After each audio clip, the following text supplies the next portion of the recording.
Hey guys, I did my assessment presentation over the article A National Assessment in Mathematics within an International Comparative Assessment, and it is by Sarah Howie.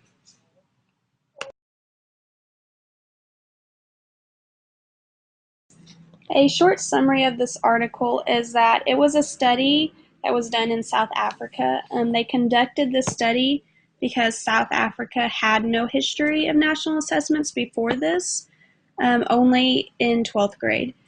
In 1995, the Third International Mathematics and Science Study, or TIMSS, took sample-based assessments for grades 3, 6, and 9. This was the first opportunity for South Africa to gain a national overview of the learner's performance in mathematics, like I said, other than grade 12. The TIMSS then repeated their study again in 1998, which is what I'm going to be talking about, and it lasted 3 years. The study explored the contextual factors of the student and school level that had direct and indirect effects on learners' performance in mathematics, and it also utilized the national assessment data from the international data set.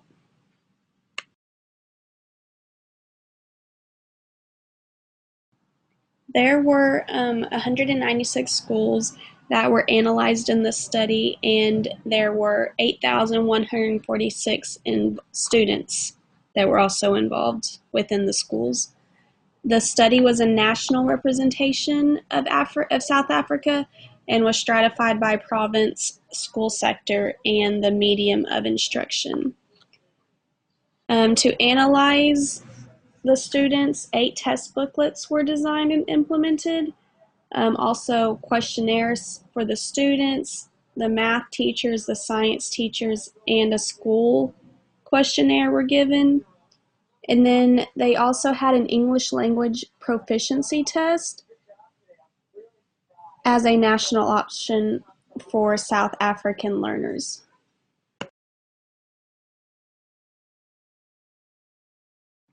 There were 2 research questions in this study, and the first was how did South African learners perform in the TIMSS mathematics test, and also how does the performance of the South African learners compare with that of other countries.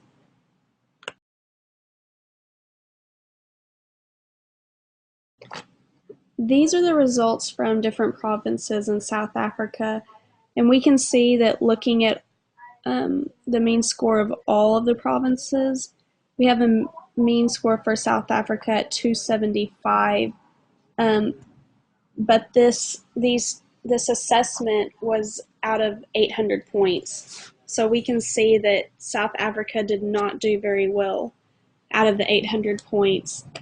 Our highest mean score from our provinces was Western Cape, and it still only had a score of 381, which is still below the international average.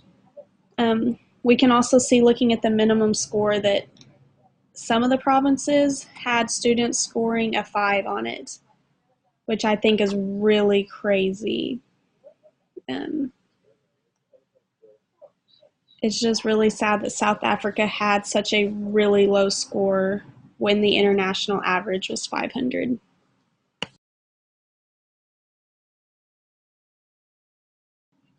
So this piece of data showed the results of learner scores with reference to the frequency with which the language of the test that was spoken at home. So we can see that those who spoke the same language that the test was written in, which was English, did much better than those who never spoke English at home or sometimes spoke English at home. And there's almost a 140-point difference from the students that always or almost always spoke English at home, which was what the test was given in, to those that never spoke English at home.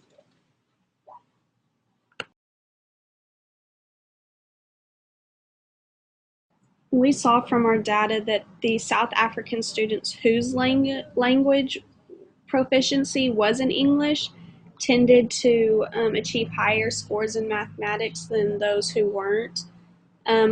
and also that those who were in rural areas performed worse than those students who attended a school in an urban area.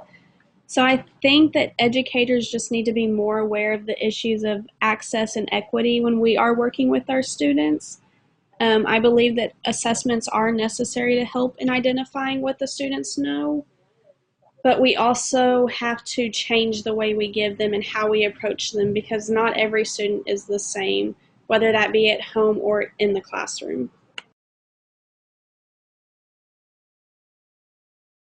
Here is my reference if you want to go look at the data a little more in detail.